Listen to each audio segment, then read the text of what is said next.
Admiral Zexathara stood on the bridge of her flagship, watching the stars move past the viewing screen. Her 4 arms moved quickly across the control panels as she reviewed the morning reports. The scales on her neck turned a pale blue, showing her calm mood. As one of the most respected commanders in the Kepler Syndicate, she had seen many battles and won them all.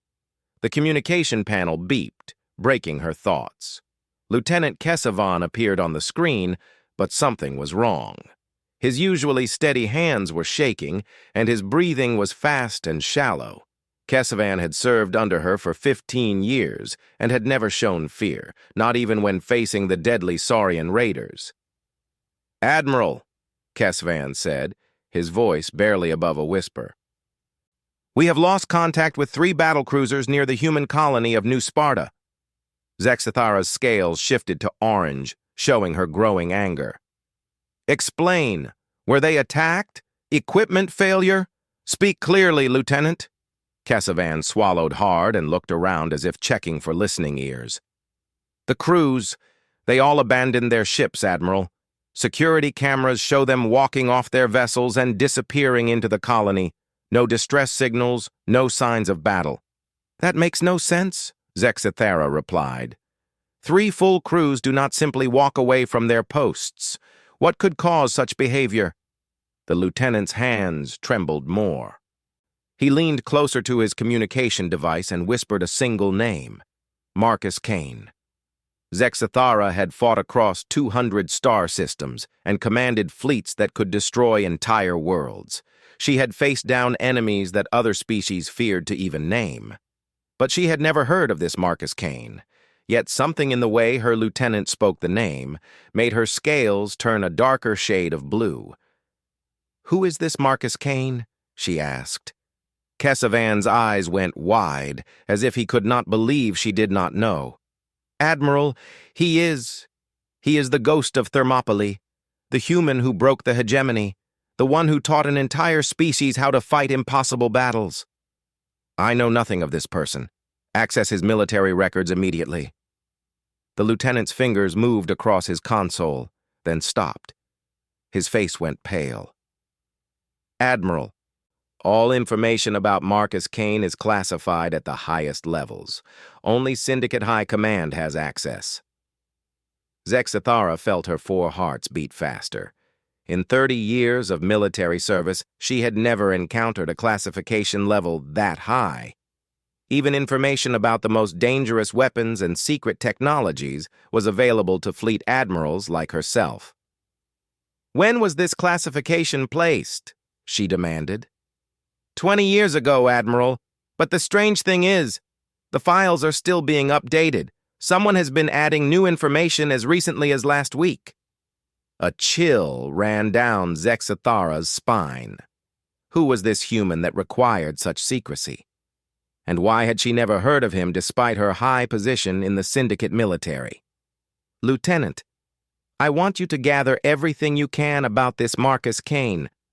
Use unofficial channels if needed, and find out what happened to my missing crews." After ending the communication, Zexathara stood alone on her bridge, thinking.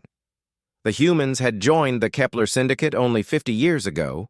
They were considered useful but not remarkable. Humans had no natural armor like her people, no psychic abilities like the Andromedians, and no advanced technology like the Zephyrians. They were simply ordinary, or so she had always believed. 2 hours later, Kesavan called again.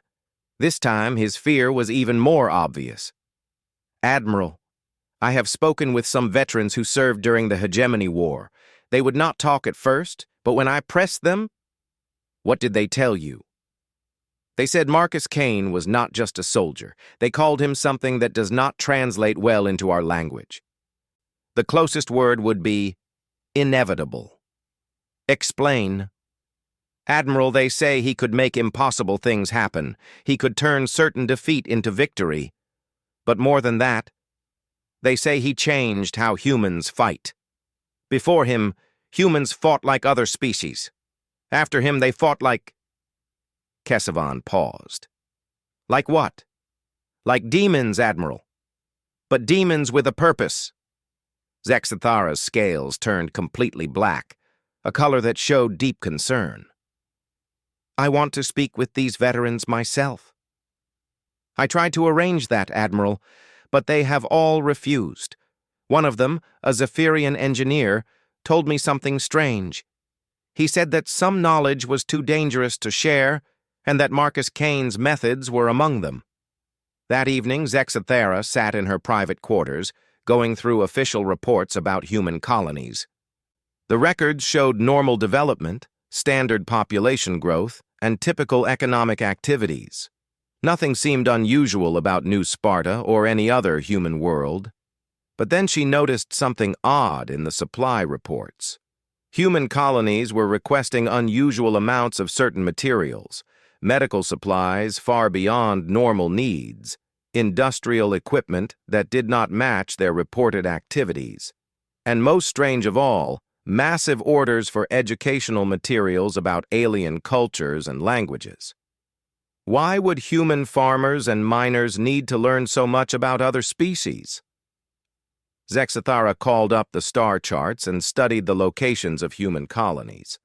At first, they seemed randomly placed throughout Syndicate space, but as she looked more carefully, a pattern emerged. Every human colony was located near a strategic point. Jump routes, communication hubs, supply centers, it looked almost like a network. Her personal communication device chimed. A message appeared with no sender identification. It contained only a few words.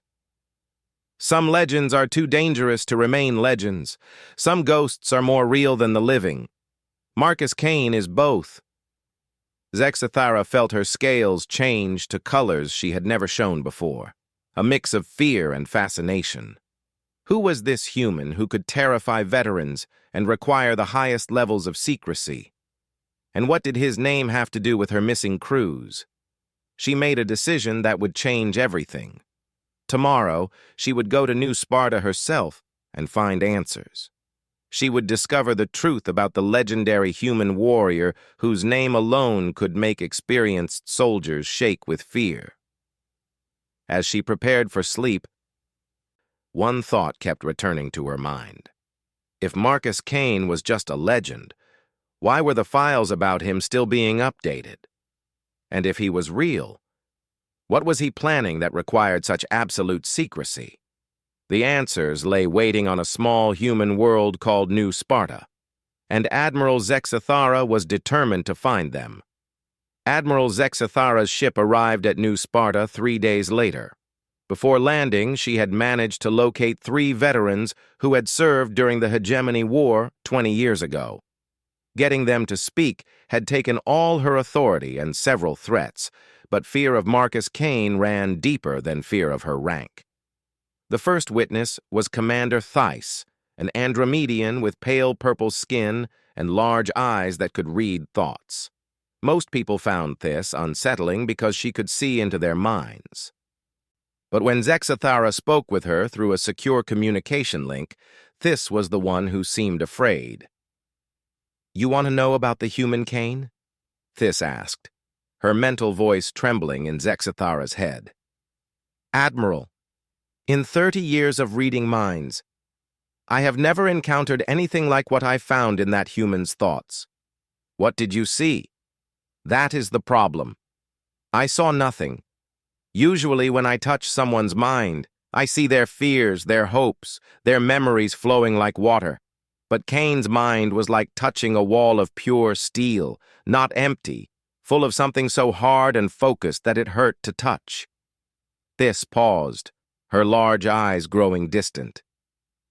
"There was one moment during the Battle of Thermopylae when I tried to read his intentions. I wanted to understand his strategy. But what I found was not thought. It was will made solid, pure determination that burned like fire. I could not stay connected for more than a few seconds." What was he thinking about? Victory. Not hope for victory or plans for victory. Just victory. As if failure was not possible because he had decided it would not happen. "Admiral, I have read the minds of kings and generals from dozens of species. They all have doubt, fear, backup plans. Cain had only certainty. The second witness was Engineer Varrock, a Zephyrian whose people created the most advanced technology in the galaxy. Zephyrians were known for their logical minds and perfect planning. Varrock spoke to Zexathara from his laboratory, surrounded by complex machines.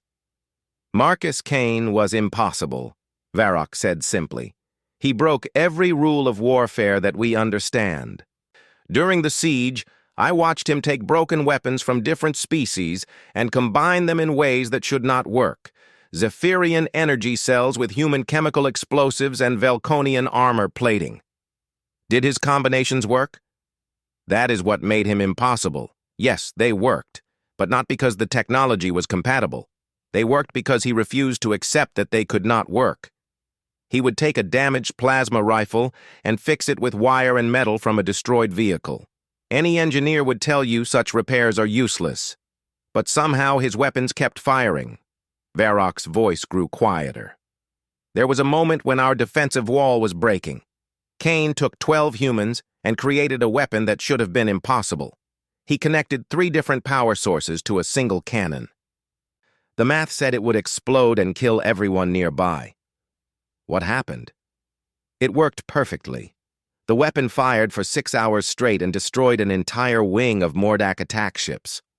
When I examined it later, I could not understand how it functioned. The connections he made violated basic principles of energy flow and matter compatibility. Could you recreate his work? No, Varrock admitted. I have tried for 20 years.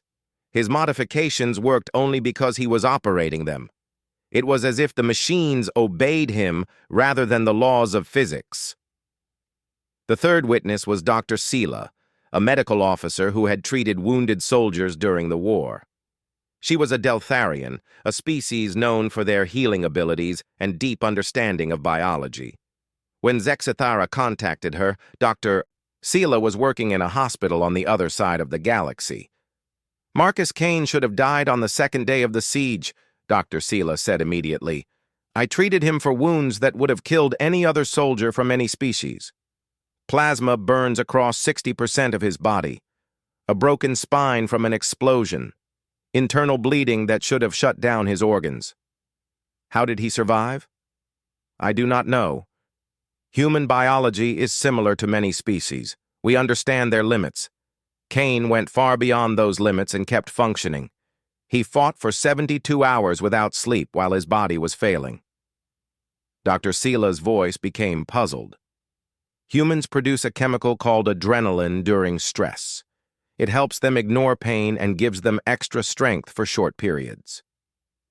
But Cain's adrenaline levels stayed impossibly high for days, and there was something else in his blood that I could not identify. What kind of something? I called it liquid determination. His body was producing chemicals that do not exist in normal human biology. When I asked him about it, he said that his body would work as long as he needed it to work, and somehow it did. After speaking with the 3 witnesses, Zexathara studied the official records of the HFY War. The Mordak had been a powerful enemy with advanced weapons and brutal tactics. They enslaved entire populations and used them as shields in battle. The Syndicate's response had been slow because member species could not agree on strategy. The humans had been on their own. New Sparta was the last human colony to face attack. The Mordak sent 50,000 soldiers to capture it quickly and move on to the more valuable Zephyrian worlds. Military analysis said the humans would surrender within hours. Instead, 300 human volunteers, led by Marcus Cain, held a mountain pass for 6 days. They faced 50,000 enemies with basic weapons and limited supplies. Every military expert said it was impossible, but the report showed something even more impossible. On the 6th day, Cain and 47 surviving soldiers had counterattacked. They infiltrated the Mordak command ship using tactics so unusual that the enemy's military computers could not predict them. The official report was brief. Human forces achieved tactical victory through unconventional means. Enemy commander surrendered to prevent further losses. But Zexathara found unofficial reports that told a different story. Cain had not just defeated the Mordak forces. He had confused them so completely that they began fighting each other. His tactics were so strange that the Mordak military AI declared them impossible and stopped providing strategic advice to its own commanders. The strangest part was what happened after the victory. Cain had disappeared immediately after the war ended. Official records said he died from his wounds, but there had never been a body or a funeral. Some reports claimed he had been recruited for secret assignments. Others said he had returned to Earth. But veteran soldiers whispered different stories. They spoke of impossible military victories in distant systems. Pirates who surrendered without fighting after hearing a single human's name. Entire rebel fleets that abandoned their positions because someone told them Marcus Cain was coming. Admiral Zexathara closed the files and looked out at the stars. Tomorrow, she would land on New Sparta and search for the truth. But already, she was beginning to understand why her lieutenant had been afraid. Marcus Cain was not just a human warrior. He was something that other species could not understand, a being who made impossible things happen through pure will. And according to every witness, he was still out there somewhere, still making the impossible become real. The question was, what was he planning now? Admiral Zexathara's shuttle landed on New Sparta at dawn. She brought her best soldiers with her, an elite team that included representatives from 5 different species. Each warrior was chosen for their unique abilities and long experience in difficult missions. The landing zone was quiet. Too quiet for a colony that should have had thousands of people working in the morning hours. Zexathara's scales shifted to yellow, showing her growing suspicion as they walked toward the main settlement. The first thing she noticed was the missing battle cruisers. 3 massive ships sat in a field outside the colony, perfectly intact. No damage, no signs of battle, just empty vessels waiting silently in the grass. Her technical officer, a Zephyrian named Court, scanned the ships with his instruments. "Admiral, these ships are completely functional," Court reported. "Life support systems running, fuel supplies full, weapons charged. The crews simply left." "Where are they now?" Zexathara asked. "Unknown. Security cameras show the crew members walking off their ships 3 days ago and heading toward the human settlement. After that, nothing." Zexathara's team moved toward the colony buildings. The settlement looked normal at first glance. Small houses, shops, farms stretching into the distance. But as they got closer, details began to worry her. Every human they saw moved with military precision. Children as young as 10 watched the alien soldiers with eyes that calculated distances and counted weapons.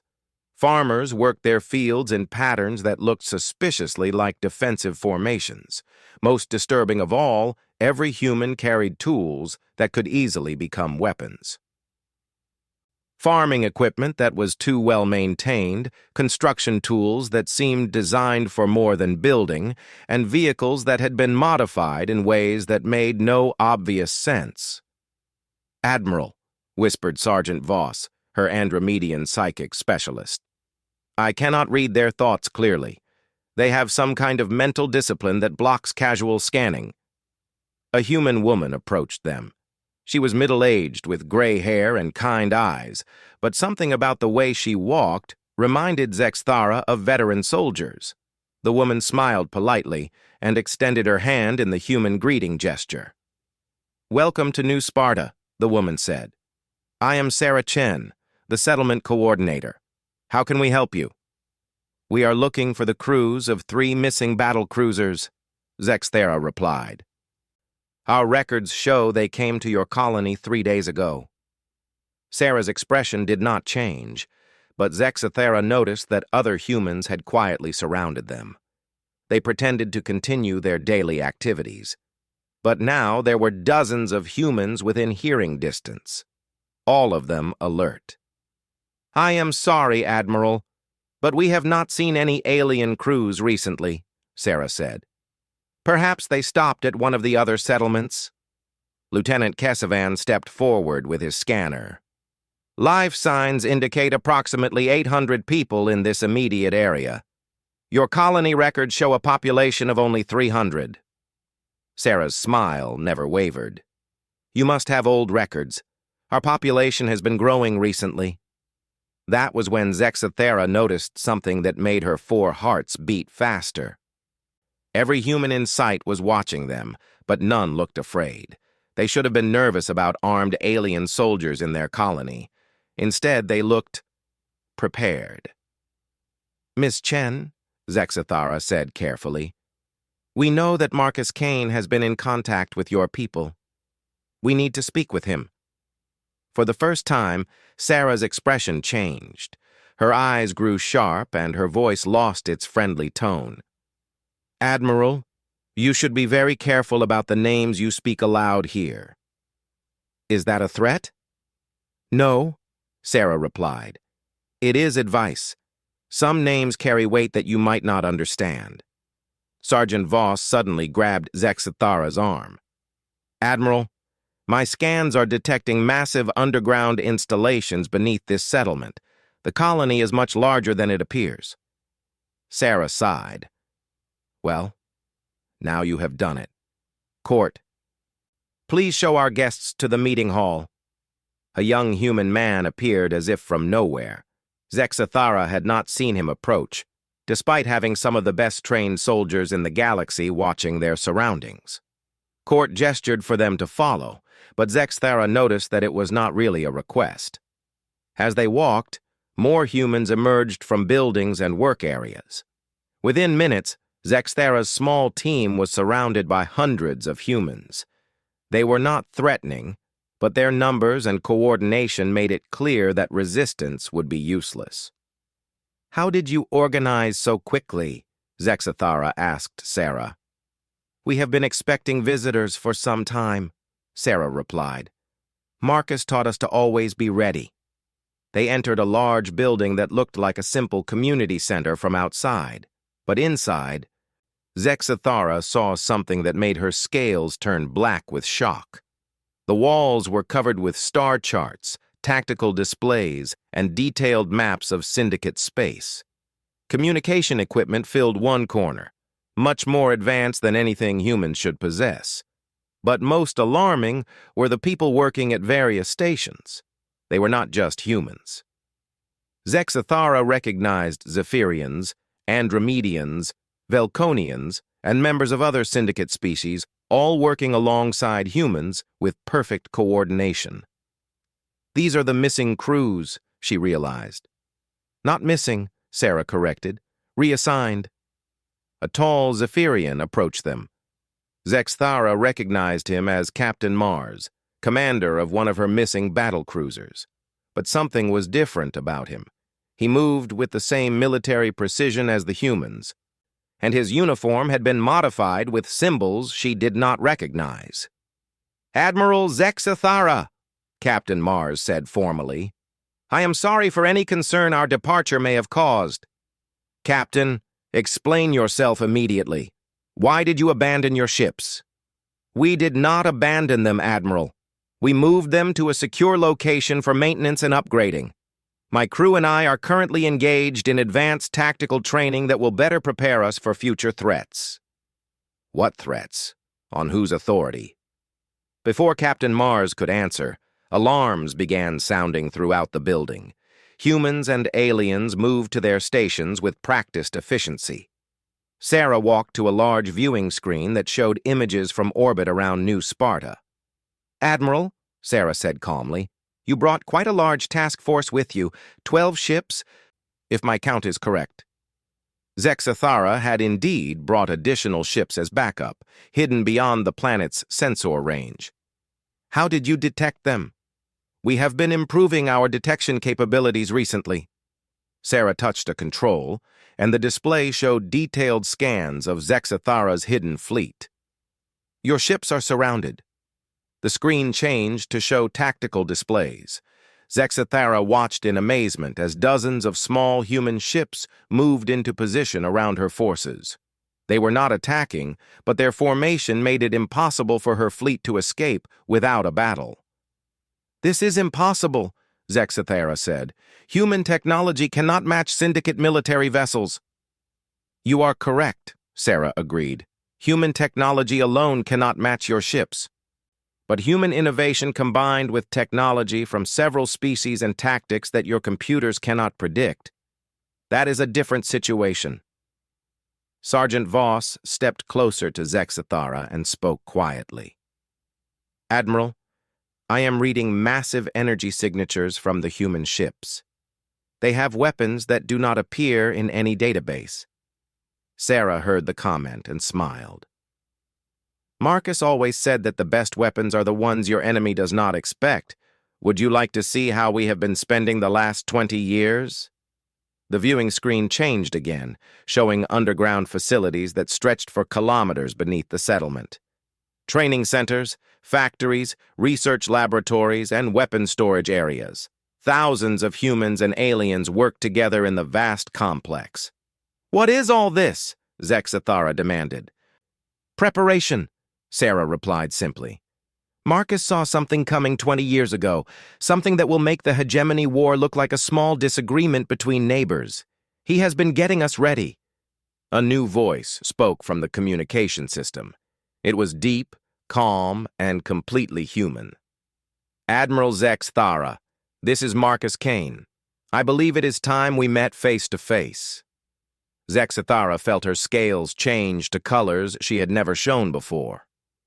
After days of hearing his name whispered with fear and respect, she was finally going to meet the legendary human warrior. "Where are you?" she asked. "I am at the place where this all began, Admiral. The memorial at Thermopylae Pass. Come alone at dawn tomorrow, and I will explain everything." The communication ended, leaving Zexathara alone with her questions and the growing certainty that nothing in the galaxy was what she had believed it to be. Admiral Zexathara stood at the entrance to Thermopylae Pass as the first light of dawn touched the mountain peaks. The memorial was simple: 300 stone markers arranged in the defensive formation that Marcus Cain and his soldiers had used 20 years ago.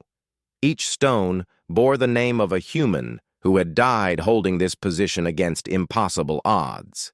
She had come alone, as requested, though her security team was hidden in the rocks nearby. The pass was quiet, except for the sound of wind moving through the ancient stones. Zexathara found herself reading the names on the markers, trying to understand what kind of people could face 50,000 enemies with such determination. They were farmers. "Mostly," a voice said behind her. "A few soldiers, some engineers, several teachers, just ordinary people who decided that some things were worth dying for." Zexathara turned and saw him for the first time. Marcus Cain was not what she had expected. He was a human male in his 50s, with gray hair and lines around his eyes that spoke of years of hard decisions. He wore simple clothing with no visible weapons or armor. If she had passed him on any street in the galaxy, she would have thought him an ordinary colonist. But her security team, veterans who had faced down the most dangerous enemies in known space, refused to come out of hiding. Through her communication device, she could hear their nervous breathing and the quiet prayers they whispered in their native languages. "You are Marcus Cain," she said. "I am." He walked to one of the stone markers and placed his hand on it gently. This was David Chen, Sarah's brother. He was a teacher before the war, taught children about mathematics and science. When the Mordak came, he picked up a weapon and held this position for 6 days. Why did they stay? They could have evacuated. Cain looked at her with eyes that seemed to hold the weight of years. Because running away only works if you have somewhere safe to run to. The Mordak were not just conquering territory, Admiral. They were erasing entire species from existence. Every world they took, every people they enslaved, became part of their war machine. He gestured to the defensive positions carved into the rock. David and the others understood something that your syndicate leaders did not. Sometimes you have to make a stand. Not because you can win, but because someone has to say no. Zexthara felt her scales shift to deep blue. The official reports say you defeated 50,000 Mordak soldiers with 300 humans. Military experts call it impossible. It was impossible, Cain agreed. That is why it worked. I do not understand. Cain smiled, but there was no humor in it. Admiral, you represent one of the most advanced military organizations in the galaxy. Your tactics, your strategies, your weapons, all based on logical analysis and careful planning. You fight wars the way mathematics problems are solved. He pointed to the battle positions around them. The Mordak understood mathematics too. Their computers calculated exactly how long it would take to overrun our position. Their battle plans accounted for every advantage they possessed. They prepared for every logical response we might make. So how did you win? By being illogical. By making choices that no rational military computer would predict. By fighting like humans instead of trying to fight like other species. Cain walked to the center of the memorial, where a larger stone marked the command position. On the third day, when we were almost overwhelmed, I ordered my soldiers to do something that violated every principle of military strategy. I told them to charge. Zexthara's 4 hearts stopped for a moment. You charged 50,000 enemies with less than 200 soldiers? The Mordak computers had predicted every possible response except that one. They were positioned to defend against a retreating enemy, not an attacking one. For exactly 17 minutes, we had them completely confused. That was enough time to capture their communication center and turn their own weapons against them. But the counterattack, the infiltration of their command ship, Cain's expression grew darker. That required a different kind of impossible thinking. We could not defeat their fleet in battle, so we made them defeat themselves. He activated a small device, and holographic images appeared in the air above the memorial. They showed the final battle from 20 years ago, recorded from multiple angles. Zexthara watched in fascination as Cain's small force moved through the Mordak fleet like ghosts. We did not attack their ships directly, Cain explained.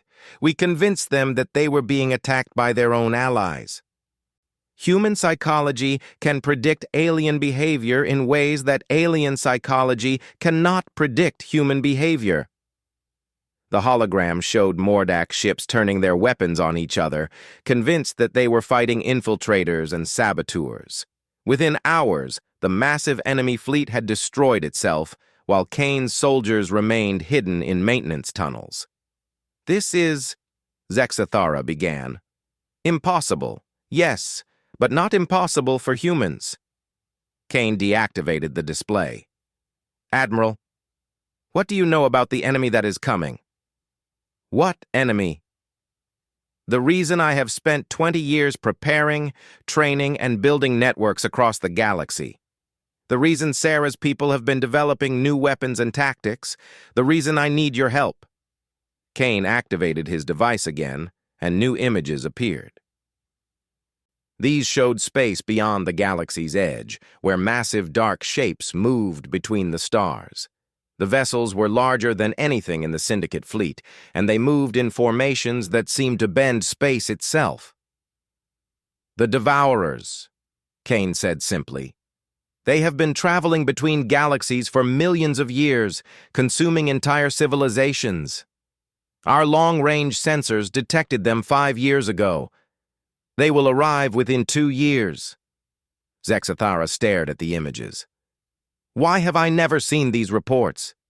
Because Syndicate High Command ran computer simulations of every possible defense strategy, every conventional approach, every logical military response, every technological solution. The result was always the same: complete defeat within months of first contact. So they classified the information to prevent panic. No, Admiral. They classified it because they asked me to find an unconventional solution, and my solution required keeping the threat secret while we prepared. Cain gestured to the human memorial around them. The Devourers have encountered thousands of species across multiple galaxies. They have seen every type of military strategy, every form of logical warfare, every technological advancement. But they have never encountered humans. What makes humans different? We fight impossible battles and win them. We make choices that defy logical analysis. We refuse to accept defeat even when defeat is certain. Cain's voice grew stronger. Most importantly, we can teach these abilities to other species. The holographic display changed to show training facilities like the ones Zexathara had seen on New Sparta. Humans and aliens worked together, learning new forms of combat that seemed to violate established military principles. For 20 years, I have been teaching selected individuals from every syndicate species how to think like humans in battle, how to make impossible decisions, how to fight when logic says you should surrender. You have been creating an army. I have been creating a new way of war. When the Devourers arrive, they will face defenders who do not follow the rules they understand. They will encounter tactics that their experience cannot predict. Cain looked directly into Zexathara's eyes. Admiral, I am offering you a choice. You can return to your fleet and report what you have seen here. Syndicate High Command will eventually reveal the truth about the Devourers, and conventional forces will attempt a conventional defense. Or, you can join us. Help me finish preparing the galaxy for a war unlike any that has been fought before. Learn to command forces that make victory possible through sheer refusal to accept defeat. Zexathara felt her scales change to colors she had never shown before. You want me to abandon everything I know about warfare.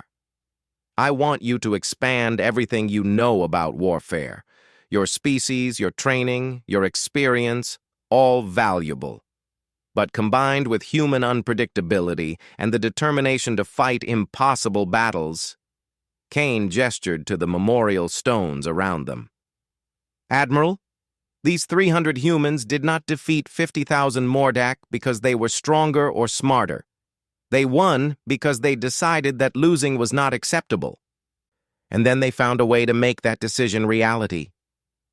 Show me, Zexathara said. Cain smiled, and for the first time it reached his eyes. I was hoping you would say that. He activated his communicator. Within minutes, human ships began appearing in the sky above them. But these were not the vessels Zexathara had seen before. These ships moved in impossible formations, used energy signatures that should not exist, and carried weapons that her instruments could not identify. Welcome to the real war, Admiral, Cain said.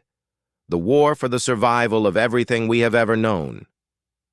6 months later, Admiral Zexathara stood on the command deck of her flagship, but everything had changed. The bridge now included humans working alongside her alien crew, and the tactical displays showed information she would not have understood half a year ago.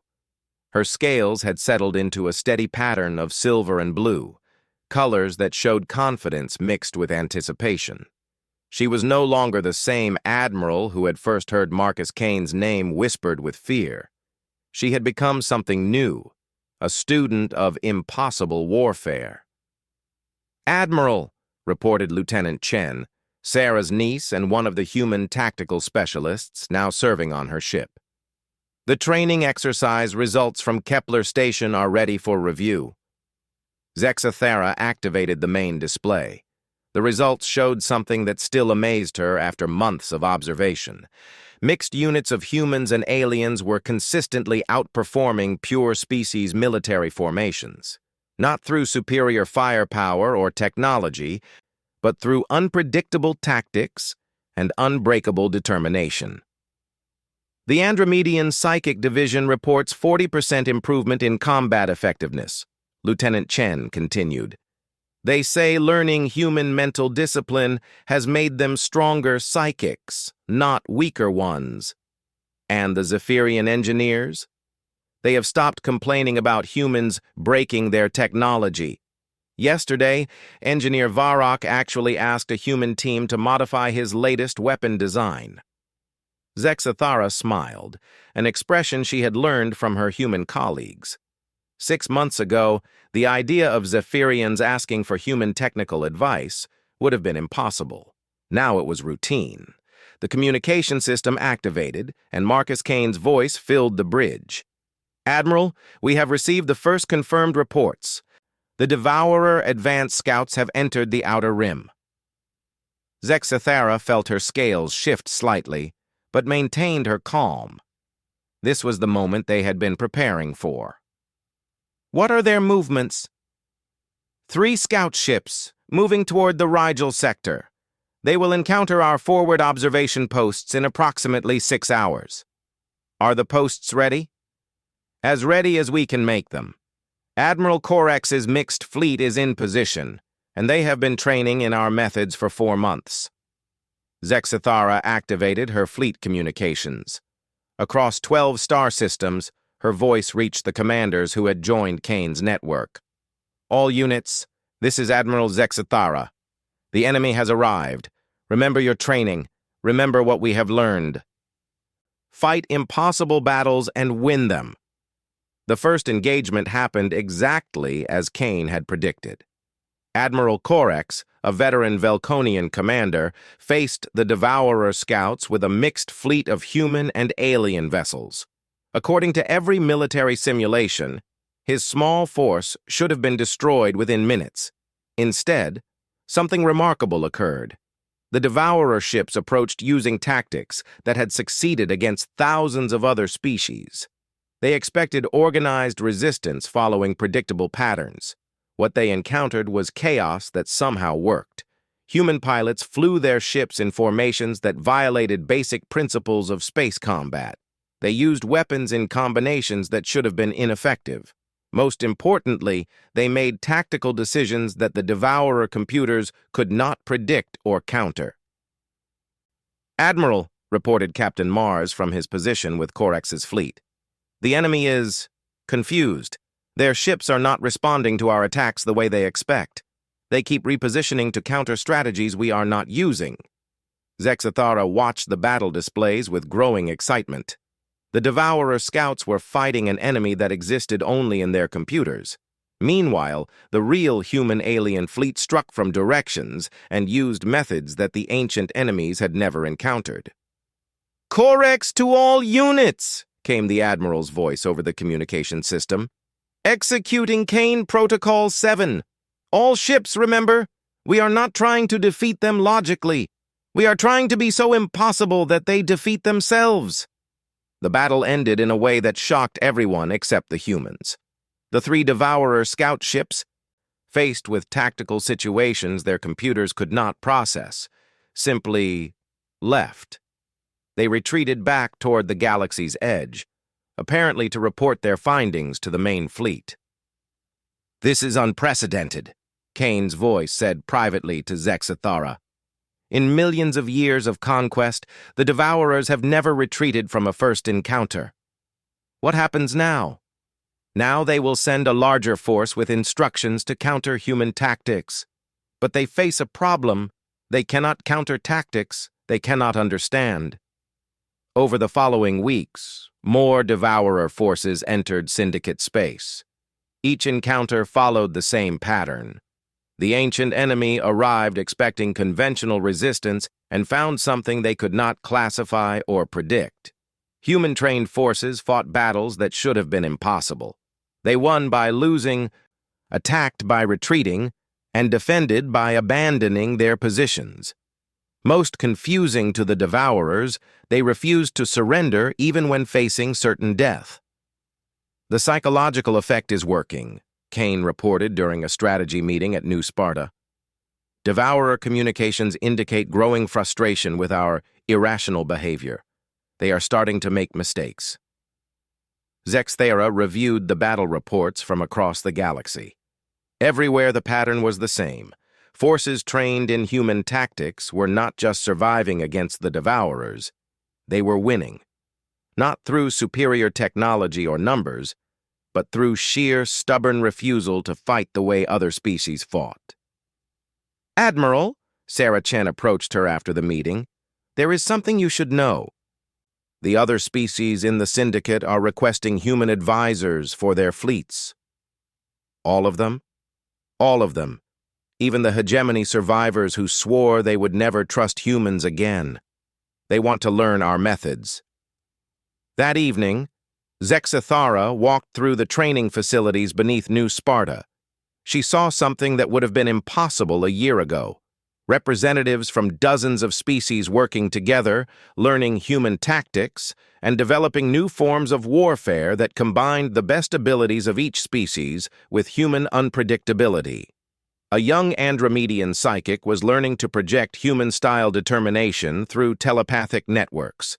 A Zephyrian engineer was modifying weapons according to human suggestions that violated basic design principles. A Velconian warrior was practicing tactical movements that looked random but created perfect defensive formations. "It is working," she said to Cain as they watched the training. "Better than I hoped," Cain replied. "But the real test is still coming. The Devourers will adapt to our initial tactics. They will send their main fleet with new strategies designed to counter everything they have seen so far. Are we ready?" Cain looked at the mixed-species soldiers training around them. Humans teaching aliens to fight impossible battles. Aliens teaching humans to use abilities no human species possessed. New forms of warfare being born from the combination of human determination and alien capabilities. "Admiral, for the first time in millions of years, an entire galaxy is learning to fight like humans, not becoming human, but learning the human way of refusing to accept defeat." Cain's voice carried quiet satisfaction. "When the Devourer main fleet arrives, they will not be facing conventional forces that follow predictable patterns." "What will they be facing?"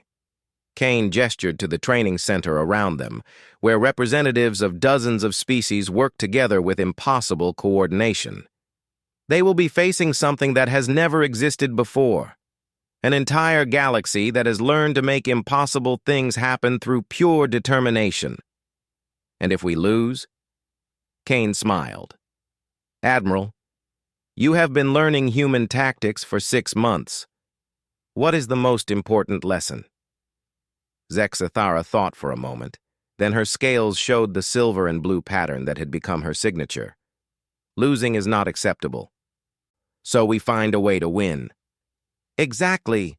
And now that lesson is spreading to every world, every fleet, every species in the galaxy.